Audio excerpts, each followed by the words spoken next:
هێشتا ژمارەیەکی زۆر خێزانی عەرەب لە نێو ژیانی ئاوارەییدان و نیشتەجێی کامپەکانی هەرێمن لە کاتێکدا تەواوی عێراق لە داعش ڕزگار کراوە. ئاوارەکان دەڵێن میلیشیا چەکدارە شیعەکان ڕێگرن لە بەردەم گەڕانەوەیاندا.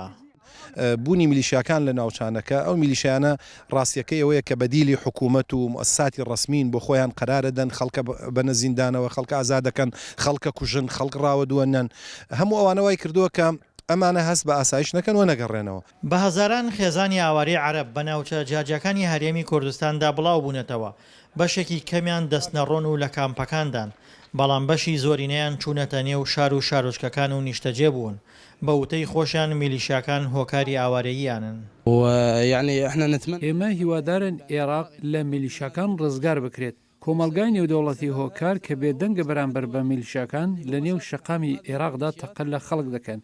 هەموو شتێکیان بە خەڵکی عێراق کرد. حتى المناطق اللي ما بها تەنانەت ئەو ناوچانەشی کە داعشان تیادا نیە دەناڵێنن و سەقامگیریان تیادا نییە. بەڵگە خۆپشاندانەکانی عێراقا کە ڕوبەڕووی پێشەلکاری دەبنەوە. زۆربەی ئاوارە عەرەبەکان سونەن کە بەهۆی شەڕی داعش و شەڕی مەزهەبیەوە ناوچەکانیان خاپوور بووە ماڵ و خانوەکانیان تەقێنراونەتەوە جا لەوەش ترسیان لەوە هەیە لە کاتی گەڕانەوەدا لە فلتەری دەستگا ئەمنیەکان دەرنەچن و تۆمەتی تیرۆر بدرێتە پاڵیان.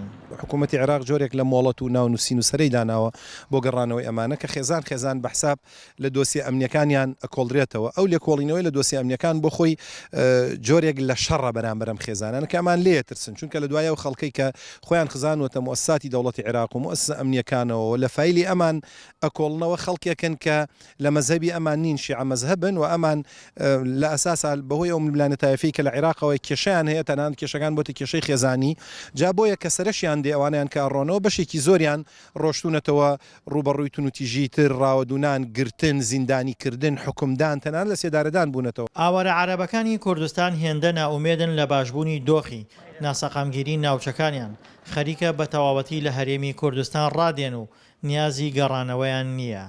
دڵشاد ئەنوەر دەنگی ئەمریکا کەرکووک.